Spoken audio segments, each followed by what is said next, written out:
some issues that nobody can see, and all of these. Man on the Moon was a revolutionary album for its time. It displayed the raw talent that Kid Cudi has when it came to his signature mix of rapping, singing, and humming, and also introduced a new sound that hip-hop had never heard before, a sound that was made by fusing sounds from hip-hop, psychedelic rock, indie pop, and electronica. The debut album from Kid Cudi shot him into the mainstream and showed that he had so much more to bring to the table than just being another Kanye West protege. And the lyrical topics of mental health, depression, death, and persevering have influenced a whole generation of rappers to discuss such topics in their music. It's a very hopeful perspective on such taboo topics, which inspire people like Childish Gambino, Logic, Kendrick Lamar, A$AP Rocky, and so many more to discuss more uncomfortable topics in their lyrics, while also remaining hopeful and positive about the future. It even influenced Kanye, and Kanye is the one who typically does the influencing. It's one of my favorite albums, and it's definitely a classic for the modern era of music. Oh man, I promise.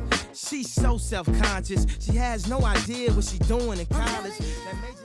A long time ago, before Kanye's name was synonymous with so many controversies, he was just a producer for Rockefeller Records trying to make his way into the game. And after some time in the game, Kanye finally got the clearance from the label to start rapping and making his own music. Kanye's style of sampling was something that nobody had ever heard before. The chopping up of soul samples and pitching them up to what people refer to as chipmunk soul, and laying them around in the order that Ye did, was something that people had no idea they needed in their music. Kanye was also one of the first ever rappers to put his foot down and say that it's okay to be a rapper without having a tough guy persona.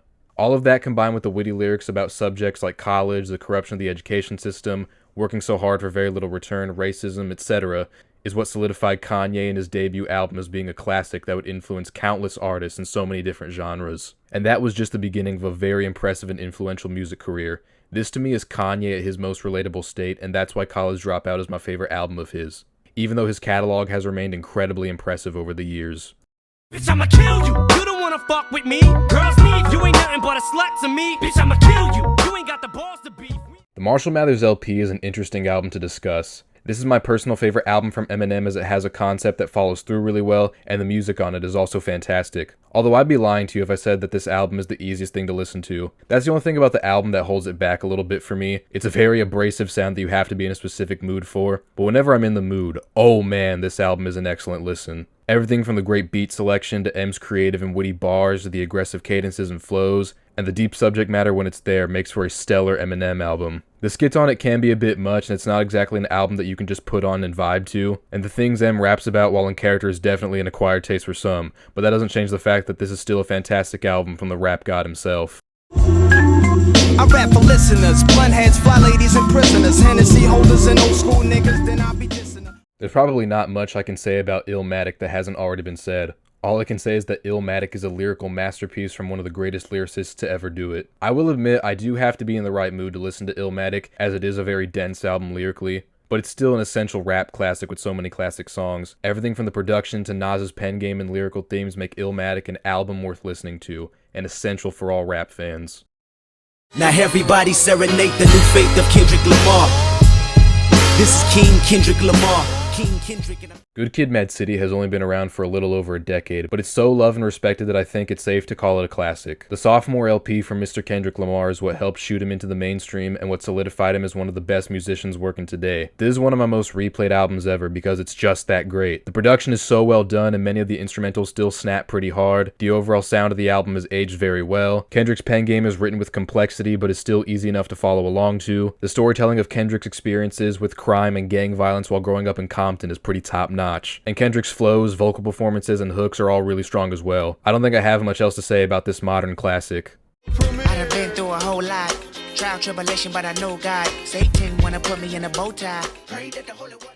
I didn't want to follow up this list with the same artist twice in a row, but if Good Kid, Mad City is Kendrick's classic, then To Pimp a Butterfly is his magnum opus in my eyes. There's honestly so much I could say about this album that if I went into this entry would be entirely too long. All I'm going to say is that if you haven't heard this masterpiece of hip-hop, you desperately need to.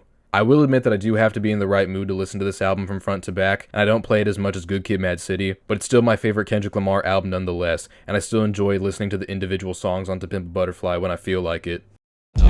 Living life like this, gotta paint a picture when I write like this. Tales from my hood, not a sight like this, where they up to no good on a night like this. Now this is definitely a hot take, but yes, Under Pressure is my favorite rap album of all time. Not because it's the best, but because it's simply my favorite album by my favorite artist of all time. I love Logic's music so much, most of his music strikes a chord with me on some level, and when Logic is in his element, he can honestly make some of the best music I've ever heard. I think Under Pressure is Logic's masterpiece. The production is both energetic and emotional, Logic's pen game knows how to connect to its listener, Logic feels more human on this album than he has at any other point in his discography in my personal opinion, and the overall feeling I get when I listen to this album is one that I've never gotten from any other album. I know there's better technical albums out there, but Under Pressure was perfect just for me. If you want to understand why Logic is my favorite artist, I highly recommend giving this album a listen. Even if it's not your thing, I think you'll still get something out of it. I mean, try not to be blown away from the title track. Now, just because this is my personal favorite Logic album, that doesn't mean that I'm one of those people who thinks everything Logic has put out since then is bad. Believe me when I say that as a fan, there has never been a dull moment in Logic's catalog, even if I don't necessarily love every album of his. Under Pressure is just the one that resonates with me the most. I totally understand why other fans might like other projects more. The feelings I had when I got to see him perform the 2 verses of the title track live at the Confessions of a Dangerous Mind tour are some that are too good to put into words, and that's what makes Under Pressure my personal favorite hip-hop album of all time.